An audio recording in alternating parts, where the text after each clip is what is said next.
আসসালামু আলাইকুম ভিউয়ার্স, আপনারা সবাই কেমন আছেন? কমেন্টস করে জানাবেন। আশা করছি ভালো আছেন। আমিও আপনাদের দোয়ায় ভালো আছি, আলহামদুলিল্লাহ। আজ আপনাদের সাথে প্রথম যাকে নিয়ে আলাপ করছি সে হচ্ছে পরকীয়ার রানী দেওয়ানবাগী সাগিনুর।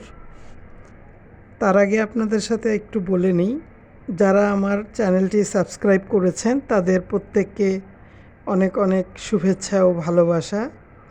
যারা আমার চ্যানেলটি সাবস্ক্রাইব করেননি, সাবস্ক্রাইব করে লাইক দিয়ে পাশে থাকবেন এবং কমেন্টস করে অবশ্যই আপনার মূল্যবান মতামতটি জানাবেন। কে কোথা থেকে দেখছেন জানাবেন।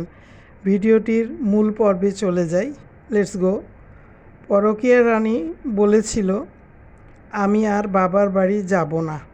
এটা আপনারা নিশ্চয়ই ভিডিওতে যেই ভিডিওতে বলেছিল সেটা আপনারা শুনেছেন, তাই না? তো সে পরশুদিন একটা ভিডিও দিয়েছিল, সেটাতে সে বলেছে যে আপনারা আমাকে সবাই অনেক জিজ্ঞেস করতেছেন, বকাবকি করছেন, আমাকে বিভিন্ন রকম কথা বলছেন। আমি বলেছিলাম আর বাবার বাড়িতে যাব না। তো তার বাবা মা নাকি তাকে গিয়ে অনেক রিকোয়েস্ট করে, অনেক জোর করে, অনেক কিছু বুঝিয়ে তারপরে তাদের বাসায় নিয়ে আসতে পেরেছে। এবং সে নাকি সে কেন রাগ করেছিল সেটা অনেক ভিউয়ার্স জানতেও পারেন, আবার অনেকে নাও জানতে পারেন। তারপরেও আমি আপনাদের সাথে একটু শেয়ার করি।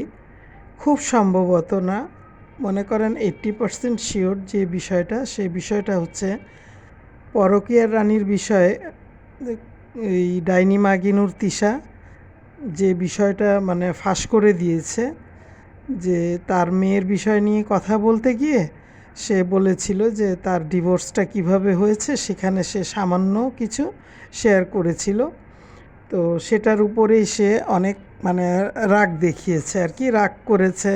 বা তার বাবা মাকে বলেছে, আমাকে এরকম কথা বলে, তোমরা কেন কিছু বলো না, তোমরা কেউ কিছু বলো না, তোমরা আমাকে সাপোর্ট করো না, এই টাইপের আর কি। বাবা মাকে অনেক কিছু বলার পর তার মা নাকি তাকে বলেছে যে তুই তো সবার চেয়ে ভালো আছিস, সবার যত সমস্যা তোর তো এত সমস্যা নাই, তুই অনেক দিক দিয়ে সুখে আছিস, তোর হাজব্যান্ড ভালো, তোর 2টা বাচ্চা, তুই দেবর পালতেছিস, সব কিছু মিলায় তুই সবার চেয়ে তোর সংসারে ভালো আছিস। তারপরে নাকি সে ভেবে দেখেছে, না আমার তো মা ঠিকই বলেছে যে আমি সবার চেয়ে ভালো আছি। তো এই চিন্তা ভাবনা করেই সে বলেছে যে আমি চিন্তা করেছিলাম যে মরিয়মের এক্সাম শেষ হবে আর ইক্কামণির জন্মদিন হবে না, তখন তো তাকে আসতেই হবে, তাই না? তো বিষয়টা তখনই আর কি মিটমাট তার মা বাবা তার সাথে করেছে আর কি। তো সেগুলো সে বলছিল, বাট সে আরও কিছু কথা বলেছে ভিউয়ার্স, আমি আপনাদের সাথে একটু শেয়ার করি। যেমন সে কথার একটা প্রসঙ্গে সে বলল যে আমি যখন রাগ করেছিলাম আমার বাবা মা আমাকে কয়েকবারই নিতে আসছে, এটা বলেছে। যেমন তেমনি সে আরও বলেছে যে আমাকে আমার মা আমাকে বুঝাইছে যে যারা যারা এরকম কথা তোদেরকে বলছে বা তোকে বলছে তাদের লাইফেও অনেক বড় বড় সমস্যা আছে। এটা হচ্ছে মরিয়মের মায়ের কথা, যে তাদের লাইফে আমাকে যারা বলে তাদের লাইফেও অনেক বড় বড় সমস্যা আছে, তারা অনেক কিছুই কোনো না কোনো দিক দিয়ে তাদের এই এই সমস্যার একটা আছে না, যে দুর্নাম হোক বা যেটাই হোক, তাদের এই সমস্যার কারণে তাদের জীবনের অনেক কিছুই বের হয়ে যাচ্ছে, কষ্টগুলো। তারপরে যাই হোক, এই ডাইনি মাগিনুরের কথায় সে রাগ করে ডিক্লেয়ার দিয়েছিল যে আমি যাব না। তো সে এরকম বলার পর তার মা তাকে বারবার রিকোয়েস্ট করে, এখন এটা তো আর ভিডিওতে সে আমরা বলতে বা শুনি নাই তার মাকে, কিন্তু তার বাবা অসুস্থ হওয়ার পরেও তার বাসায় বাবা মা তার বাসায় গিয়েছিল এবং ওখান থেকে তারা আবার এই মেকআপ ভুতুড়ির বাসায় গিয়েছিল। তো সে বলল যে আমার মা আমাকে অনেক বোঝানোর পরে আমি চিন্তা করে দেখলাম ঠিকই তো, আমার চেয়ে অনেক বেশি সমস্যা এবং বড় বড় সমস্যা নিয়ে যারা চলছে, যাদের অনেক বড় বড় সমস্যার কারণে অনেক কষ্টে আছে, বা তাদের মানে হয় না যে তাদের এই কষ্টের কারণে তাদের অপমানিত হচ্ছে মানুষের কাছে, এই টাইপেরই সে বুঝাইলো। কাকে বুঝাইলো সেটা তো ভিউয়ার্স আমরা সেটা বুঝতেই পারছি। ডাইনি মাগিনুর তিশাকে সে বুঝাতে চাচ্ছিল যে তাদের ওরকম কষ্টও বের হয়ে যাচ্ছে, তাদের সব দুর্নামও বের হচ্ছে, কিন্তু সে বলে নাই যে এটা কে সেই ব্যক্তিটা। তো এখানে একটা কথা বলি যে এই পরকীয়ার রানী শোন, তুই এক নাম্বার হচ্ছিস পরকীয়ার রানী দেওয়ানবাগি হাতি, ঠিক আছে? তুই বাসায় বসে বসে খালি রান্না করিস, খাওয়া দাওয়া করিস, তোর বাচ্চা দেখিস, দেবর দেখিস, স্বামী দেখিস, আর এর চামচামি করিস, ওর চামচামি করিস, তোর ব্লগের রুটিন এটা, ঠিক আছে? তুই তোর ব্লগের রুটিনে তুই এমন কিছু দেখাস নাই যেটা দেখে মানুষ ইমপ্রেস হয়ে যাবে যে না অনেক ভালো লাগলো বিষয়টা, এরকম কিছু তোর ব্লগে থাকে না। তারপরে যেহেতু তুই পরকীয়ার রানী হিসাবে খুব ফেমাস হয়ে গেছিস, তোর হাজব্যান্ড ফেমাস হয়ে গেছে সেকেন্ড বিয়ে করার কারণে, যার জন্য তোদেরকে মানুষ একটু সময় এবং সুযোগ পাইলে এন্টারটেইন করে, ঠিক আছে? তো আজকের ভিডিওটি ছিল, যেমন কালকের ভিডিওটি আমি দেখেছিলাম খুকির, আমি তো 2 দিন ধরে ভিউয়ার্স আপনাদের সাথে ভিডিও শেয়ার করতে পারিনি, যে কোনো কারণেই হোক। তো গতকালকের ভিডিওতে, খুকির ভিডিওতে দেখেছিলাম তার বাচ্চাদের রেজাল্ট দিয়েছে, খুবই ভালো রেজাল্ট করেছে এবং এইটাতে সে অনেক খুশি। তো যে জিনিসটা সত্য হবে, ঠিক থাকবে এবং সব দিক দিয়ে সলিড থাকবে, সেটা কিন্তু প্রুফ কেউ চায় না, এটা কিন্তু দেখলেই বোঝা যায় যে না এখানে এটা ঠিক আছে। কারণ খুকির বাচ্চার পিছনে খুকি পরিশ্রম করে, কারণ সে এখান থেকে চলে যাওয়ার কারণটাই হচ্ছে যে বাচ্চাদেরকে একটু প্রথম কারণ তো ওদের ঝগড়াঝাটি, ওটা আমি আজকে আর নাইবা বলি। এখান থেকে যাওয়ার পরে সে ফুল টাইম বাচ্চাদের পেছনে দেয়, বাচ্চাদের স্কুলে নিয়ে যায় প্লাস নিয়ে আসে, আবার এর ফাঁকে বাড়িঘরের কাজকর্ম করে, তারপর বাচ্চাদেরকে আবার টিচারের কাছে দিয়ে যায়, আবার নিয়ে আসে। তার লাইফে এটা হচ্ছে একটা রুটিন, বাচ্চাদের পিছনে তার লাইফের সে 24 ঘন্টার মধ্যে ধরে নিলাম যে সে 12 ঘন্টাই বাচ্চাদের পিছনে ব্যয় করে।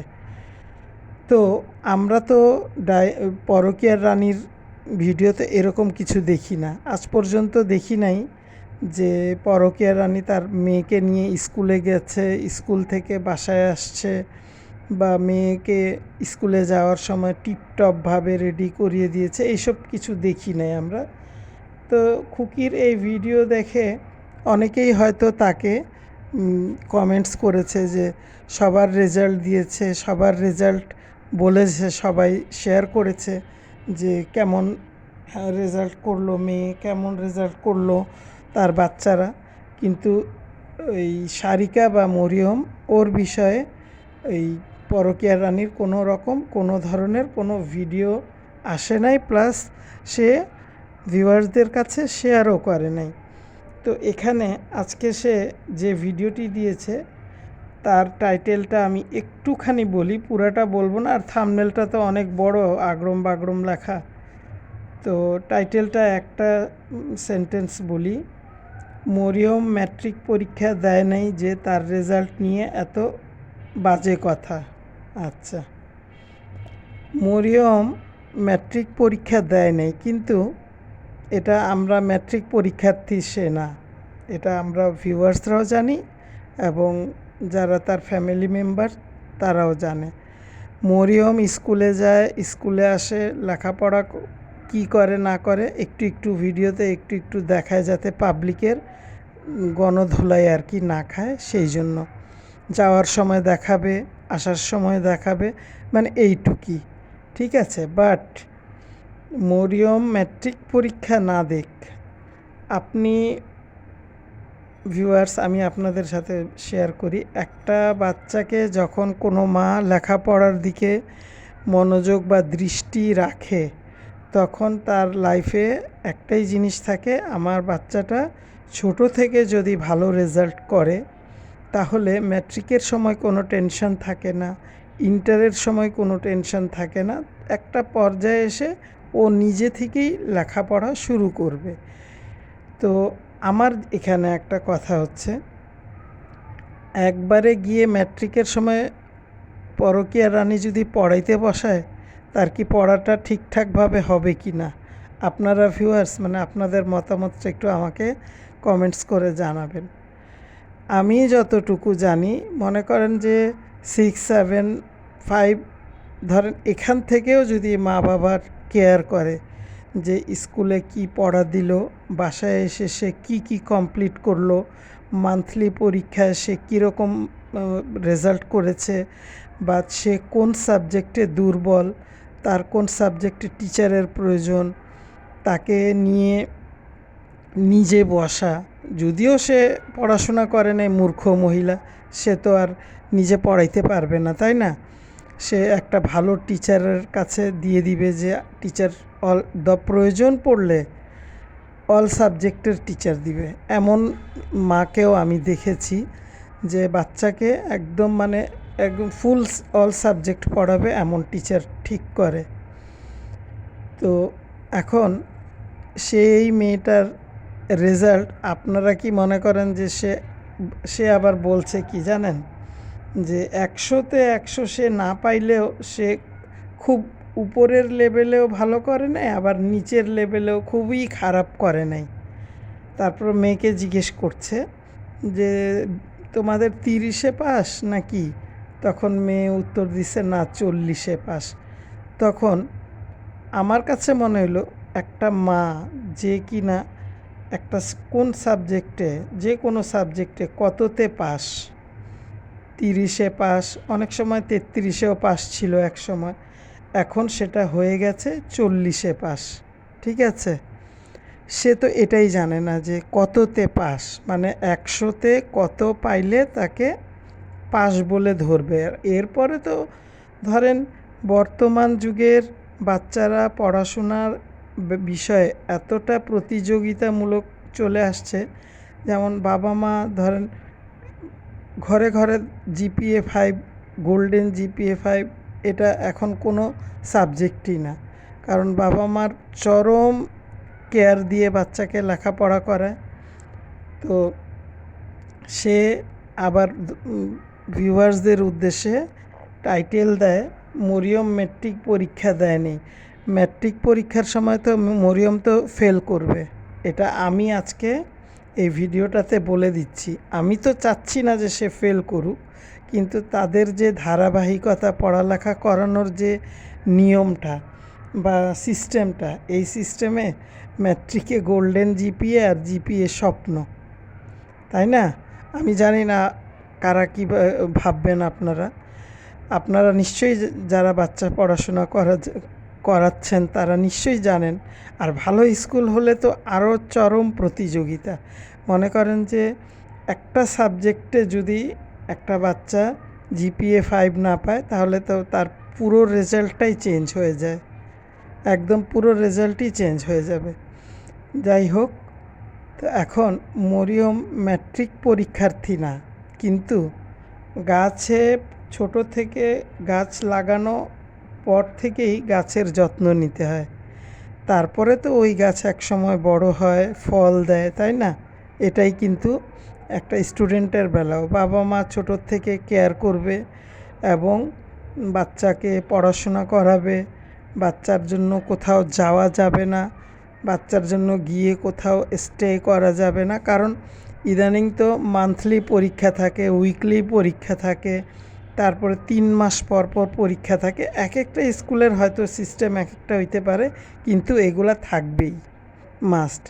সে তো নিজে তো একদমই অশিক্ষিত, তার তার পুরো পরিবার অশিক্ষিত। কোনো রকমভাবে দুই একজন হয়তো একটু একটু আর কি লেখাপড়ার নামটা লিখতে পারে। তো সে কি বুঝবে যে ওই ক্যান্টনমেন্ট বোর্ডের স্কুলের বাচ্চার পড়ালেখার ধারাবাহিকতা কি? আবার সবচেয়ে বড় কথা এটা, সে তো প্রতি মাসে মানে বাবার বাড়িতে আসলে 7 দিন 10 দিন এভাবে স্টে করে। তো এখানে স্টে করলে আচ্ছা বাচ্চাটা মরিয়ম স্কুলে যায় আবার আসে, তারপরে কিন্তু আর বই নিয়ে বসা হয় না এবং টিচারের পড়ালেখা হয় না, কারণ টিচার কোথায়? টিচার তো তার ওইখানে ওদের বাসায়। আচ্ছা এখান থেকে সে যখন যায় তখন হয়তো টিচারের কাছে যায়। আর আরেকটা কথা, এটা না বলেও পারছি না, কারণ যেহেতু সে বাচ্চা মানুষ, এখন তো তাকে গাইডে রাখতে হবে, তাই না? যেমন মায়ের বাসায় এসে যে এতদিন থাকলো, তো এখানে থাকাতে কি হয় যে তার যাওয়া আসা হয় স্কুলে, এটা ঠিক আছে, কিন্তু স্কুল থেকে যে পড়াগুলো শিখিয়ে দেয় বা বাড়ির কাজ দিয়ে দেয় বা ক্লাসে কি করাইলো সেটা তারা রিপিট বাসায় এসে ওটাকে রিপিট করে বাচ্চারা পড়বে, তাই না? বাচ্চা পড়ানোর নিয়ম তো এটাই, কিন্তু সেগুলা কি ওদের ওই পরিবেশে কি হওয়া সম্ভব? ভিউয়ার্স, আপনারা কিন্তু অবশ্যই বলবেন যে তাদের যে বাড়ির পরিবেশ এবং বর্তমান যে সিচুয়েশনটা যাচ্ছে, যখন একটা অনুষ্ঠান হইল, মানে পুরা ফুল ফ্যামিলি একসাথে হয়ে এক একজনের 2টা 3টা করে বাচ্চা, ওই বাসায় কি বাচ্চাটার পড়াশোনা হবে? আর যেটা সবচেয়ে বড় সত্য কথা, সেটা হচ্ছে এইরকম পরিবেশে মরিয়ম বা সারিকাকে বড় করতে করতে ওর ভিতরে এমন একটা গ্রো করেছে যে এই যে সবাই হাসাহাসি করা, গল্প করা, খাওয়া দাওয়া করা, ভ্লগ ভিডিও নিয়ে সবাই বিজি, এবং 80% সময় তো মরিয়ম বা সারিকাই তার মানে ভিডিওগুলো করে দেয়।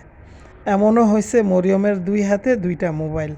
তো এই মেয়ের মানে পড়াশোনার দিক থেকে মরিয়মের মাইন্ডটা একটু সরে আসছে, একটু না মোটামুটি ভালোই সরে আসছে। সে নিজেও কিন্তু মনোযোগী না।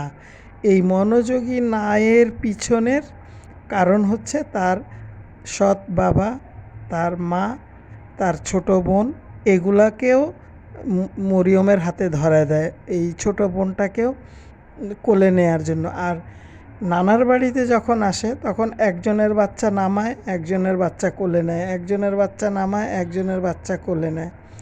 তা আমরা যারা তাদের ভিডিও বা ভ্লগ দেখি, তা আমরা তো এটা বুঝতেই পারি যে এই মেয়েটা পড়ে কখন, পড়ার তো কোনো রকম পরিবেশ নাই। সবচেয়ে বড় কথা হচ্ছে তাকে তো একটা পড়ার পরিবেশ দিতে হবে। ঘরের প্রতিটা লোকই অশিক্ষিত, তারা কি বুঝবে? আর আচ্ছা পড়লে পড়লো, না পড়লে নাই, বিষয়টা এরকম। তো এখন মরিয়ম ম্যাট্রিক পরীক্ষা দেওয়ার সময়ই পড়বে, এর আগে পড়ার প্রয়োজন নাই, ম্যাট্রিকে তো গিয়ে ফেল করবে, এটা আমি একদম 100তে 100 শিওর। যদি এইরকমই পরিস্থিতি বা পরিবেশ বা সিচুয়েশান যেটাই বলেন না কেন, তাকে এই পরিবেশেই রাখা হয়, এভাবেই রাখা হয়, মানে সে স্কুলে যাবে আর আসবে, আর বাসায় একটু টিচারের কাছে পড়লে পড়লো, কোথাও বেড়াইতে গেলাম সেখানে নিয়ে গিয়ে 1 সপ্তাহ থাকলাম, এর আগে পাবনায় গিয়ে 1 সপ্তাহ থাকলো, জামালপুর গিয়ে 10 দিন থাকলো। সেই মেয়ের কি লেখাপড়া হবে, তাই না? এই মেয়ের কি লেখাপড়া হবে? কখনোই হবে না। কারণ আপনারা ভিউয়ার্স খেয়াল করে দেখবেন, মরিয়মের পড়াশোনার প্রতি মনোযোগটা কমে যাওয়ার কারণ হচ্ছে ওর মা। মাকে বাবার চেয়ে বেশি একদম শক্তি দিয়ে বা ভালো মতো মনোযোগ দিয়ে মেয়ের প্রতি, যে না আমার এখন কোথাও যাওয়া যাবে না। আমরা নিজেরা আমাদের বাচ্চাকে যখন স্কুলে পড়িয়েছি, আমরা কিন্তু বছরে একবার হয়তো ভাই বোন বা আত্মীয় স্বজন বা বাবার বাড়ি বা ওকে এন্টারটেইনমেন্ট করার জন্য কোথাও নিয়ে যাওয়া, সেটা স্কুল বন্ধ হলে কোনো এক ফাঁকে। এটা না যে যখন মন চাইলো নিয়ে বের হয়ে গেলাম, যখন মন চাইলো নিয়ে চলো মার্কেটে যাই, যখন মন চাইলো চলো মামার বাড়ি যাই, চলো খালার বাড়ি যাই, চলো নানার বাড়ি যাই, এইসব না। কোনো বাচ্চা মানুষ করতে হইলে এইসব করা যায় না। আবার আসছে হলো গিয়ে লেকচার আর বক্তৃতা দিতে, সে তো জানেই না যে তার মেয়ে একটা সাবজেক্টে কততে পাস, এটাই তো তার জানা নেই। আবার ভালো রেজাল্ট আর মন্দ রেজাল্টের মানে কি? GPA golden, GPA 5, GPA